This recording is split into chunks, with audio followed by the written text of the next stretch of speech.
la porte de la haute vallée de l'Aude. Limoux est un site privilégié, jouissant d'un climat qui lui est propre. Les coureurs du Tour de France vont le constater en parcourant les rues le 17 juillet, au départ de l'étape reliant Montpellier. Les fleurs poussent en toute saison, et l'herbe est toujours verte. Vous sentez? Le printemps est toujours là, et Dame Nature explose. Explose, oui, car ici, à Limoux, les fleurs sortent de partout.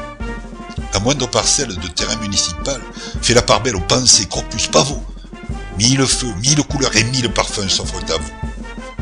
La vue et l'odorat sont comblés et vous dessinent un sourire sur les lèvres, de l'entrée à la sortie de la ville. Mais, en évoquant le nord de Limoux, il y a fort à parier que vous répondrez Blanquette, ou bien Carnaval, certes. Mais si la réputation de la ville s'arrêtait là, une grande partie de ses richesses serait passée sous silence, car Limoux et ses 10 000 habitants, c'est aussi une ambiance, une atmosphère, une convivialité jamais démentie que nous souhaiterons faire découvrir et partager. En effet, situé au cœur d'un pays cathare sillonné par les sentiers de randonnée permettant d'accéder à des sites naturels exceptionnels, tels que châteaux et gorges de l'Aude, la cité blanquetière jouit d'une authentique culture festive qu'elle doit à la volonté de ses élus et de ses habitants.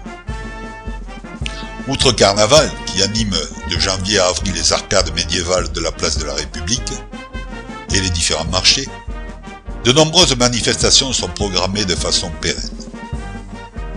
Si les mélomanes apprécient la cuivrée spéciale, fin avril, ou le festival de Radio France Languedoc-Roussillon, fin juillet, les aficionados préfèrent la feria, début juillet. Les amateurs de théâtre, quant à eux, se réservent les représentations de Nava, nouveaux auteurs en Vallée d'Aude, fin juillet, alors que les amoureux de la variété sont comblés par le Festival du folklore international, fin juillet et début août, et les grandes fêtes de septembre qui accueillent cette année Zouk Machine. Enfin, les gastronomes se donnent rendez-vous chaque année au début du mois d'août pour Vignes et Terroirs, cette manifestation précédée de la nuit de la fricassée qui réunit sur un plateau le savoir-faire de nos cuisiniers, vignerons et artisans. Mais Limoux, classé parmi les 100 plus beaux détours de France, c'est aussi le jardin aux plantes parfumées et, en toute saison, son patrimoine architectural incomparable.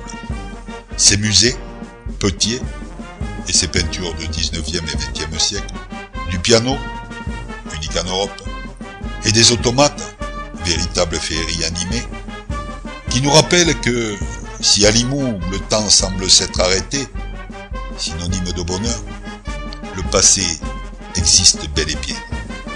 Alors, venez, buvons ensemble à Limoux.